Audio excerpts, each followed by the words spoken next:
Right, so of some ups and downs, I managed to get my friend from Ukraine to do a little interview about Ukrainian gun culture and stuff. You want to introduce yourself? Yeah, my name is Nikolai, and I'm from Western Ukraine. I'm kind of a weapons nerd, if you can call it like that. Weapons enthusiast.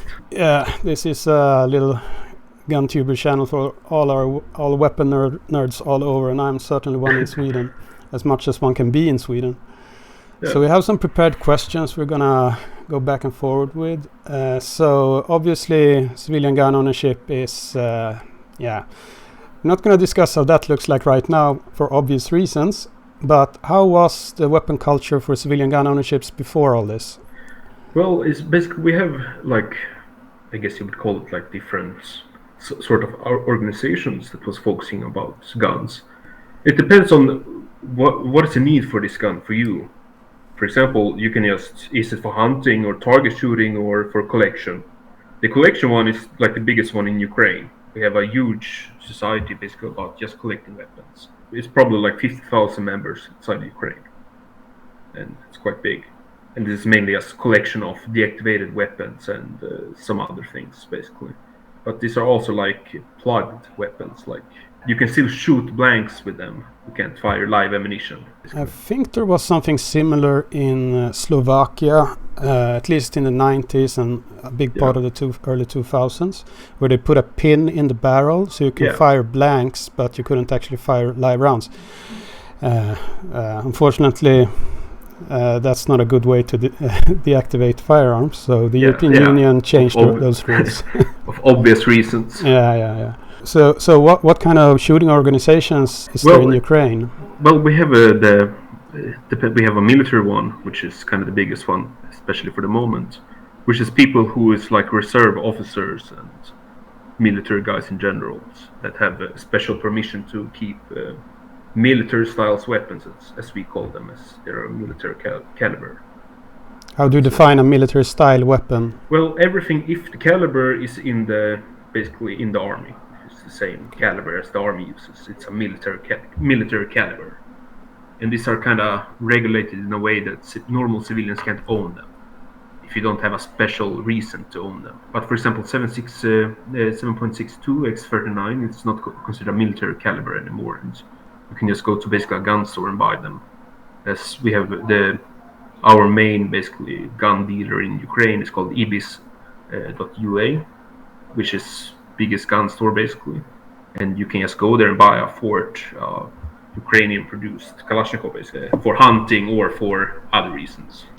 Yeah, I've been to Ukraine back in 2018, and I think that is one of the gun stores I visited, and I saw some of these guns you're mentioning. Yeah, but for example, like this, I'm considering now to buy a Chris Vector, but I cannot buy it in 9x19, so I have to buy it in 9x21, which is civilian caliber, I guess. Yeah. Italy used to have rules like this as well, so they had like 222 AR-15s instead of 223. But they rescinded those laws since then, so now you can own proper calibers. We are pretty much going to do the same, like as soon as possible, basically, because people has really understood that these rules are dumb, kind of pointless, to be honest. It's like everybody sees that this is just like a waste of time, and they're probably going to change them. These laws are basically, they came from the 90s, directly after Ukraine became independent from the Soviet Union, basically. And people decided that people shouldn't own military-style weapons, but military-style weapons was only defined by the caliber that they were used. So basically you could buy a AK at this time it was 7.63 by 39, which is like a slightly bigger dimension than 7.62, which was not considered a military caliber, which is also dumb. Yeah, and it's kind of had a different diameter of the bullet. Yeah, at least it's not you didn't inherit any of the really stupid laws that Russia still has, that you have to own a smoothbore for 5 years before you can own a rifled gun. We have something similar, but it's like this is like optional at this time. Like there is legal ways around this that you don't really do this anymore. It's like, for example, as long as you can prove that you're a decent human being, which is like you get a certificate from the local police office that you don't have a criminal record, they kind of don't care anymore. because there's no penalties for selling like a rifle, like a proper rifled bore rifle, like it's not a smooth bore, and people don't simply carry anymore because it's not enforced, and that hasn't been enforced for years now. It was enforced like before 2016, I guess, and now there's so many legal ways around it, so people don't really pay attention anymore, to be honest. So you mentioned collecting and hunting, and I guess sport shooting is one reason to own a firearm as well. Yeah. So those are the three common ones in Sweden at least. But in theory, in Sweden, you could get a carry license, a concealed carry license for we can also get it. It's very common for me. For example, I carry a traumatic pistol like every day. Yeah, those are popular. I've seen Turkey makes a lot of those. Yeah, but the Turkey ones are kind of garbage, to be honest. They're using pot steel, and like for example, I carry a proper Makarov from the 50s, like a very early first generation Makarov, which is my like carry pistol. And this fires like because you're as a European and for sure Americans that's listening to this, you kind of don't understand what a traumatic pistol is.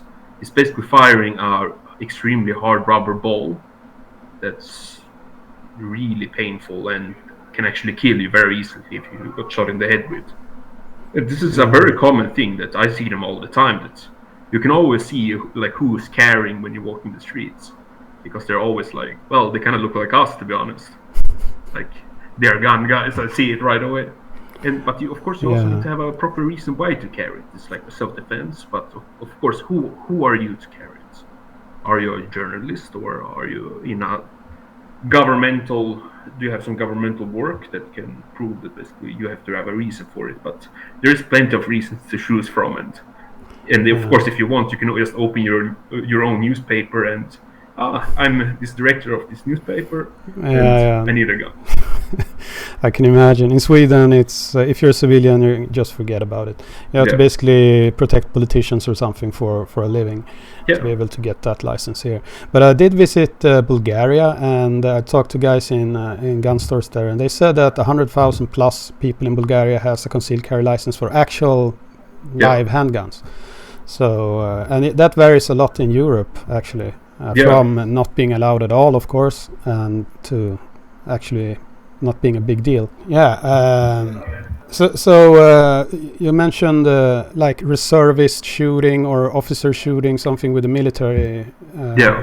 Is that similar to the Finnish SRA shooting style? Do you know what this is? Not really, to be honest. So that is reservist shooting. So reservists gather together on a shooting range and light infantry training, basically, with the civilian firearms. Yeah, but I guess it's kind of the same, basically. And this was something that was kind of this was like introduced like in the dark. People didn't really know that this was introduced, but then military guys started to have a Kalashnikov, but they started to pop up everywhere. Everybody started to get one at home. Like if you're a properly like military guy, you served at Atoll in eastern Ukraine during the conflict after the Maidan revolution, and people started to just have these. And I asked a couple of these guys, like, are these a trophy, which is slang for like this was taken off the battlefield from some, I don't know, separatist or something like that. No, it's my proper service firearm. This is my proper rifle that if I'm going to get called in, this is the rifle that I'm going to use. And for me, I haven't even heard of this before because it was not written on any news site or anything. It just came out of the dark, basically. Okay, that's interesting. Yeah. So I do know that there are people in Sweden right now trying to bring the Finnish style of reservist shooting to Sweden. We'll see if that ever happens, because that's probably going to be a little bit politically sensitive is also in Sweden, at least. Well, if you introduce this to Sweden, this is also beneficial for your nation. Yeah. Like civil defense, basically. You should have a population that know how to shoot a firearm in case of something happens. Like what happens in Ukraine right now, it could happen at you. Or at exactly. So there is a Swedish saying, skjutskicklighet ökar värnkraften, which means shooting proficiency increases civil defense, basically, something like that. Yeah. And that was the way Sweden thought for a long while, and we got that from Switzerland back in the day, and that is the way Finland works right now, and I guess Ukraine as well. And I think there are some lessons to be learned here, that the entirety of society needs to be ready for crisis. It doesn't have to be the Russians coming knocking. It could be a natural disaster or whatever. But we need to be more resilient as a society. And the worst things that can happen has happened to Ukraine. And that is one thing we really should be preparing for as well. You never know. Yeah. And it's something that I highly consider that your nation should kind of allow, because, for example, beginning of this war, we had a lot of like underprepared people. The first day of invasion, everyone was in shock.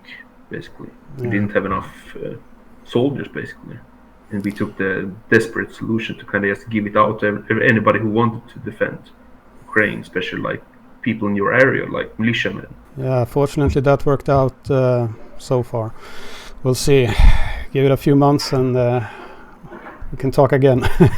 Anyway, let's continue to talk about civilian gun ownership. I'm a little bit curious about those like semi-auto AKs or those rifles you mentioned that these people had in their safes. Are they fully select fire, fully automatic ones, or is there some kind of civilian semi? What sort of license do you have? Is it going to be a service weapon, or is it going to be something similar to your service weapon? Yeah. In like main times when you're actually firing on the battlefield, you're shooting in semi-automatic, basically. Yeah. This full automatic is like for extremely close range. Yeah, that is one thing I never understood.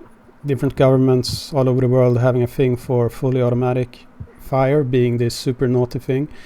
Why? It's not really. It's like if I'm going to fire in full automatic, it's like extremely close range. You're seeing the target 50 meters away, and it's a lot of them, and you kind of you're in a hurry. It's pretty useless for most scenarios, actually. Yeah. Other than that, I'm always shooting in like semi-automatic. It's the most practical way. If you actually want to hit something, you're shooting semi-automatic. I've been to fully automatic shoots where you can try a bunch of stuff, and it's fun to do like once every few years. All the other times, semi-automatic or bolt actions will do it for me.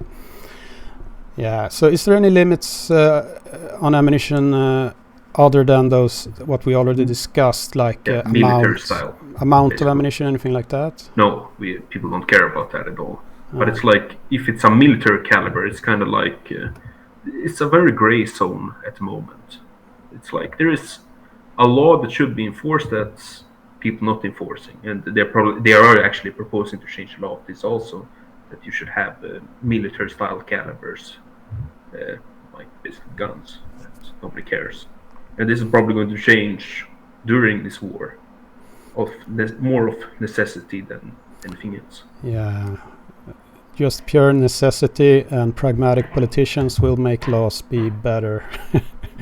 When literal lives are on the line, changes happen fast. Right, so I noticed one thing when I visited the gun stores in Ukraine was that there was a lot of suppressors being used. Are there any specific laws in Ukraine regarding suppressors? Well, this is also kind of like a gray zone, to be honest. It's like all suppressors I ever owned in my life. It was kind of like, if I have a license to carry a weapon and I just want a suppressor for this, I just go and buy it. But I don't buy it from a gun store. I go to the local bazaar and getting it or making it myself. It's like, you're not penalized if you have a suppressor, and as long as you have a license for it to be used with, they kind of don't care. Like, I've stopped many times, like even like a normal traffic stop, and I tell them, I have an AK in my car. It's like, okay, do you have a license? Yes, I have a license.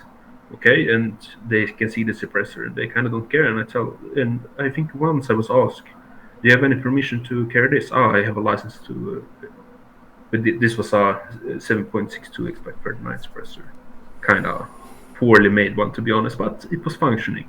It's like 10% sound reduction. Like, it's kind of horrible. This was in the beginning of time when I started my machinist career, basically. And I didn't have the competence to make anything else. And it's like, this law is kind of not enforced as long as you have a proper license for the weapon that you're actually going to use it with. Then nobody care, actually. It's like, I see it all the time, even at the shooting range. People have like some this suppressors kind of look kind of shady. This was not properly made by somebody in a proper factory. And it's like people, it's like they're shooting next to the police and all military guys, and nobody pay attention to it. We don't consider this like a crucial part because it's not. Well, that's true. They just changed the law in Sweden this summer, so it what you pretty much informally have, we have formally in Sweden. So if you have a license for a firearm, then you can have whatever suppressor you want for it as well. No so basically, we have the same, and they're most likely going to change this law anytime soon. It's like basically just around the corner, because people also see that this is considered stupid. Because I read the motivation from like when they're going to make this, like you need a proper license for this. The first argument they were using is that a suppressor always make a rifle absolutely quiet, 0 decibel, doesn't sound anything. And if you ever shot a firearm ever in your life and you actually tried a suppressor, and you kind of know that this is not true. No. Except if you're using like very thick wads and subsonic caliber. Like a bolt action 22 long rifle with a suppressor and a very long barrel. That will be very quiet. It will be quiet. It will sound like an air gun. Yeah, but it's pretty much an air gun as well. So or a strong air gun, good for rats. So Ukraine is approaching the European Union and has applied for European Union membership and all that good stuff. We'll see when anything happens with that, but the European Union has several shitty things regarding gun laws. One of them is the European Union Firearms Directive, which pretty much nerfs all gun laws in every European Union country. So there are some loopholes to be used there. So any worry about that, or is that premature? Is that you have other things to worry about? Well, honestly, it's like this. Let's be realistic. It's going to take years before we gets properly joined inside the European Union. And I can really only see that the only thing that will be affected is people who's the collector of deactivated weapons. They're probably going to be the only people affected, because we really understood how necessary it is for people to actually have firearms and be trained in firearms. That we are even if we join the European Union, like even yesterday, we're probably going to argument for the reason to actually have firearms, especially military firearms, because we need people to basically have the skills. It's a huge benefit for our nation and our civil defense. Yeah, and Poland and the Czech Republic, for example, has also realized this. So what they did was they basically said that every legal gun owner is part of the military in a sense, like the reservist or something. Yeah. And that is a loophole you can use so that you can basically own whatever. And I see one good thing that might be good for collectors. So you have a bunch of deactivated firearms now, but if you can't really deactivate them without totally destroying them, as you would have to do with the European Union Firearms Directive, then you have to change the law so you can have fully functioning military firearms as a collector. So you don't have to have that stupid pin or whatever you have in the barrel or whatever. Yeah. Well, for example, we have two ways of deactivating firearms. The proper way is I forgot what you call it, kind of the bolt. The face is ground off 45% angle, and the barrel is basically plugged. This is the proper way of doing it with proper standards. But this is not really obligatory. It's like there's ways around this. People can also do like a blank firing weapon, and this needs to be done by a proper arsenal, which is basically a pin in the barrel, and you're done. But you need to have the documents for it, because if a deactivated weapon is without its passport, basically, call it, and if it's without this, it's a legal one. But still, like this, also like I even had, because of my work, police sometimes comes to my house just to check what I have and what I'm doing, and it's a normal thing to do. And especially for me, I'm very privileged when it comes to gun ownership. And they kind of see everything on the wall, and it's like they ask if I passport for everything. I have a lot of guns on my walls in every room. Like now we're talking like 50, 60 or 70. I lost count, to be honest. A little bit envious. Yeah. Well, you can come and buy a Dutch outside Well, Kiev. just kick out the Russians first and I'll come. Yeah. And they basically simply ask me, do you have a passport for everything? I tell yes. Okay. And nothing else. And simple 1 minute discussion, and they leave. And of course they're checking other things, because I work kind of in the gun industry. I have my own small company, and they're just double checking what I've been doing. As long as I'm not machining out machine pistols my workshop there. Okay. I can imagine. Regarding one thing we haven't discussed yet, hunting. So, what kind of hunting culture does Ukraine have? Honestly, because that can vary a lot between countries. Well, of course, depending on in what oblast you're located in, like what region. It's, for example, it's like we basically don't have any animals in the forest. To be honest, it's like, honestly, for like 10 years, I've probably seen like 5 deers ever.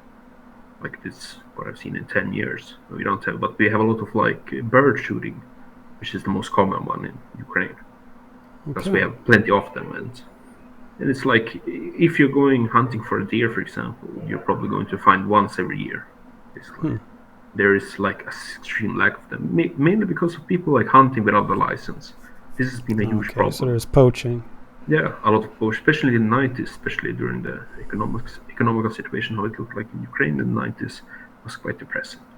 Yeah, we had a similar situation in Sweden back in the early 1800s, and then we created the Swedish Hunting Association, and they basically made it so that the moose came back. The moose was almost eradicated in Sweden. There was 0 moose, and now we shoot like 100,000 each year or something ridiculous like that. Do you have feral hogs? We have in some regions, in like central and southern Ukraine, like on the bottom part of the Dnipro River. We have kind of a lot of wild hogs in this area, but they're not much considered like to what you have in Sweden. It's like when I was in Sweden, I saw them everywhere, and there I can probably see like a pack of 4 or 5. Here I can see like 30 in one pack, and they're everywhere. It's like they're more like I don't know, like a bad animal. It's like you kind of need to shoot them in here. We could probably leave. Let's say we banned all hunting for 10 years, and the population will probably like rebound back to a normal. Yeah, I'm gonna guess one of the few places in Ukraine that has a decent wildlife is the zone near Pripyat and Chernobyl, because no one would hunt there because those animals are probably glow in the dark. Yeah, we have wild horses there, for example. Something that you doesn't have in Sweden at all. Well, we actually have that on the island of Gotland, but those are planted there and they live a wild life. But yeah, not proper wild, perhaps. But I did see a lot of wild dogs when I visited Pripyat. And apparently European bison exists there in some capacity as well. Or I dreamt that, I don't know. Okay, so there isn't that much hunting. That's sad. Need to take care of your animals better. Well, there is a lot of hunting right now in Ukraine, I guess. Not for animals though. So, what's your favorite gun? Well, this is going to sound ridiculous to most Americans, I think. Because my absolutely favorite rifle, because it's the rifle that I had access to be honest. It's my first rifle, and it was a Mosin Nagant. It's like it's kind of shitty rifle, to be honest. It's functioning 500 meters, no problem at all, but it's like it has its own, like, generally, I don't know, it's kind of shitty rifle, to be honest, but it's something that was close to me, and it's something that I could actually afford to shoot when I didn't have any money. And of course, so there's probably going to be, I'll tell, at this time, it's I don't know, it's something very close to me still, but it's something that I haven't shot in years, because it's, compared to everything else I can shoot, it's something that's not even top of 100 of my list. I understand the nostalgic reason. Yeah. But of course, if I have to choose, this was probably going to be like my favorite now for the moment. It's a G41/43. It's a semi-automatic weapon from the Second World War. It's a German one. Yeah, I know. Those are cool. Yeah, and it's really nice range toy. I never shot one myself, but I know what it is.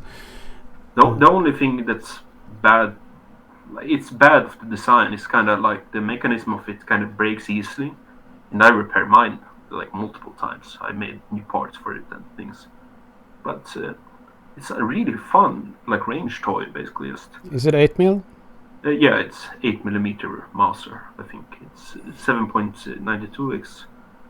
Yeah, I have a K98K myself. Really nice one. Also a kind of nice rifle. Yeah. But it's, for me, for example, when it comes to like target shooting, I'm more of a collector in general. To be honest, it's like I like to collect guns, And if I go into the range, it's like something that for meditation purposes. Yeah. Like that's why I like long range shooting myself, because you're gonna have to control your breath, your heart rate. Absolutely. Everything needs to be perfect if you're gonna get that hit after a kilometer. Yeah, for sure. But for example, something that's extremely lacking in Ukraine, we kind of don't have enough ranges for like 1 kilometer range. That's something like almost unheard of. Oh, but like I was planning on going to Ukraine. Then stupid things happened, obviously. This spring this year, and they had like King of 2 Miles competitions and shit like that. Yeah, they have it. There are like 3 rangers, I think. I'm gonna butcher the pronunciation here, but yes. Chernihiv. Yeah, Chernihiv. It's it's basically one region of Ukraine. Isn't that the city north of Kiev? Chernihiv. Spelled TJERN. I thought you meant Chernivtsi. Yeah, I couldn't pronounce it for shit. Yeah, that's anyway, just outside of that city was where they were gonna hold the competition. Anyway. Yeah, it obviously never happened, but yeah. But Ukraine is, in some circles at least, quite famous for making some badass long-range anti-material rifles. Well, now we are. It's well, a little bit more now, perhaps, but I knew about this years before the current bullshit happened. Yeah. They had this alligator or T-Rex or whatever badass names for these rifles. This really hilariously large 14.5 by 114 mil I've seen bolt-action rifle. In real life. You have? Yes. That's one of my white whales. A rifle I would love to be able to shoot long range. I'm not sure how accurate that rifle actually is, because the ammunition is... It's an anti-material rifle more than I know. I guess you would call a sniper rifle. Yeah, but BMP-1 at many distances would get fucked by that rifle, probably. Yeah, it's true. But you know, it's kind of funny. It's funny when you mention the BMP series. It's something that was greatly used in Ukraine, it's still used in Ukraine. And it's something that's kind of Russia using this in a total different way. We're using them as a troop carrier, basically, or like a supportive fire in like certain ranges. A taxi that's protected from shrapnel, basically. Yes, but Russia using them as tanks, like breaching the lines. Good luck with that. Yes. Well, they're not having so great success. Yeah. Because basically you can just use like an old, even RPG or something even older. Well, you can shout angry words toward a BMP-1 and it will break down. Yeah, but of course also they have extremely high reliability issues. Like they're kind of not functioning, mainly because I've seen some of the BMPs that the Russians took out of some arsenal somewhere, and I would confidently say that we even have more modern materials than they have. Yeah. And I would rather drive in a regular car than a BMP-1, probably. Yeah, for sure. Well, I guess an armored car would always be better. I would even choose a Humvee, to be honest. Yeah. You really like them. Is there any interesting firearms production in, like civilian at least, or something that a person like you and me could get that's been made in Ukraine? For example, if you want this anti-material rifle that you were talking about, it's probably going to be fully legal, like directly after the war to own. And it's not really a big issue because, you know, at 2018 they kind of changed the laws. They wanted to invite more like entrepreneurs who wanted to basically develop the arms industry in Ukraine, because Ukroboronprom, the main like military complex, I guess, they kind of was like just on the same spot. They didn't develop anything and they didn't have like motivation to develop anything. So they kind of just gave out licenses, me included. If you want to design something, we will give you a permit. Give us a little % of your company, so we can check so you're not like selling guns illegally to anyone. Yeah. And basically, people start really to invent new stuff, like new rifles, new pistols, grenade launchers. They kind of just. This was invented by like. There's a lot of cool stuff coming out of Ukraine. I'm gonna share. There you go. So here it is. This is badass, and I saw a version of this with a humongous suppressor on it as well. Yeah, I've seen it. Almost like looking like a drum. Yeah. huge, enormous. It's hilarious. That's a big bolt. Yeah. What is it, like 3 or 4 locking plugs? Yeah, I would love to shoot this firearm. Yeah, I can probably arrange it. It's kind of old news. They have an updated version of this right now. It's looking a little different with slightly shorter barrel and like slightly different twist. There are some cool videos of this firearm being fired on YouTube. This was made a couple of years ago, I guess. And in that video, it seemed that it actually had okay precision. But that was a commercial video for it, of course, so who knows? Well, realistically, up to 1.5 kilometers, it's not a problem at all to shoot this rifle. It's really like point and shoot, this, especially if you have a decent scope to it. Yeah, and I can imagine. Also, we are manufacturing everything ourselves now. Scopes, rifles, barrels. We're even making the barrel blanks ourselves. These private companies. They're awesome. Like smaller. That's one thing many people don't know about Ukraine. You have a lot of natural resources. You can, and from the Soviet Union times, many of the high-tech stuff was actually made in Ukraine, right? Well, most of the nukes were made in Ukraine, because we had an arsenal outside Kharkiv that was kind of making this. They were also making tanks, T-62s, designed in Ukraine. T-72s was partly designed. The engine was designed in Ukraine, and some other things. But of course, it was cast somewhere else, and it was mass-produced everywhere. And the Soviet military doctrine was kind of like, find one good, decent system, and make shitloads of them everywhere. Yeah. The AK is a good example of that. There are so many variants of that.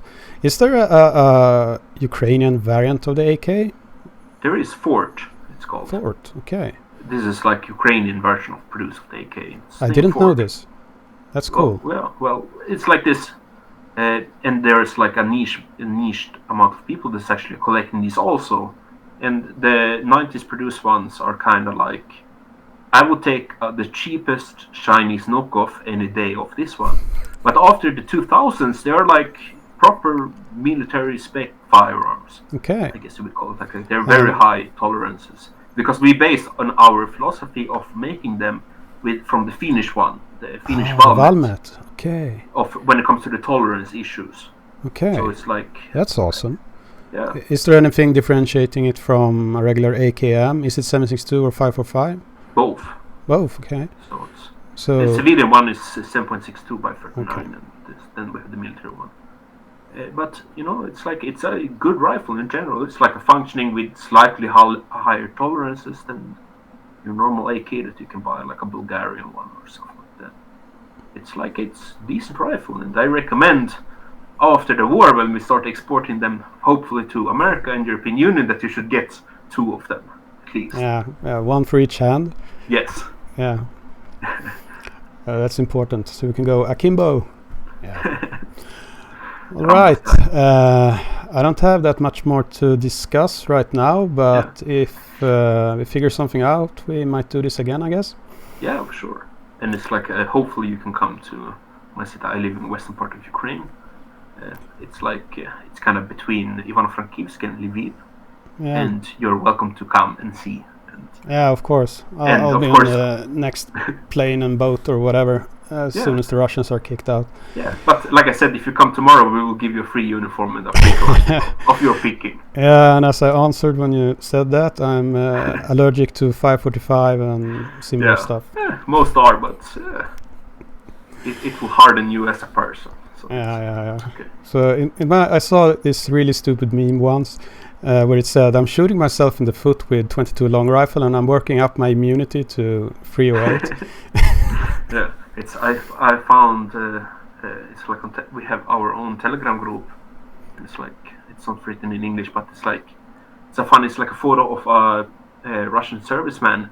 And it's like the moment you realize when the rifle that you were given was the same one as you got in Afghanistan. Yeah, I saw that meme. It's one of the conscripts where there's like a senior citizen or something with. Yeah, I know. It's like honestly, it's like it's so funny now. Yeah, I wonder if I have it someplace. I don't have time to dig it up now. It seems like they have a huge problem actually mobilizing troops, and beneficial for us. They're hilariously corrupt. And I've been to Russia, and I've been discussing with people in Russia I know about how corrupt it is in Russia. I want to give you one personal example actually. I bought like a shot-down drone. It's totally destroyed and not usable, but it's Orlan 10.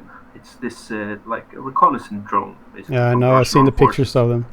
And basically, I saw the quotes from this company that they were selling them to the Russian army for $100,000 roughly. Yeah. And I'm highly considering after the war to actually produce them for the civilian market, because actually it's quite a good drone, to be honest. It's extremely cheap. And I was thinking to market them identical to the original. There's nothing different. Yeah, you can do like a how-to video on how to make one. It uses a Japanese camera, and it has like a little plastic pet bottle, like from a soft drink bottle as a gas can. And it's like, I would market them probably for $3,000. Yeah, at the most. Yeah, and it's like for the civilian market. This is a long-range drone, and they're functioning up to 40 kilometers. So it's quite a decent system, but the Russian army buys them for $100,000 or something like that. Yeah, that's just fraud to get money to some pocket. Yeah, like the 1,500,000 winter uniforms that suddenly doesn't exist. Yeah, and the same. Have you seen this? We were expecting, like, even before the war, we were thinking like, okay, Russian army, it's biggest one and the best in the world, like almost, except for America, of course.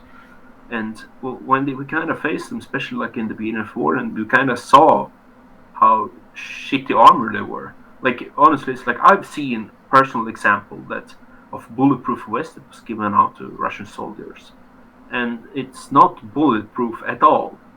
Like a 22 will penetrate this armor, and this is like some cast iron, like extremely thin.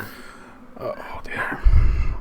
It's like the active protection on tanks are filled with like sand. Yeah, but you know that we are very thankful for this, and I'm very thankful for the Russian oligarchs stealing money from the Russian army.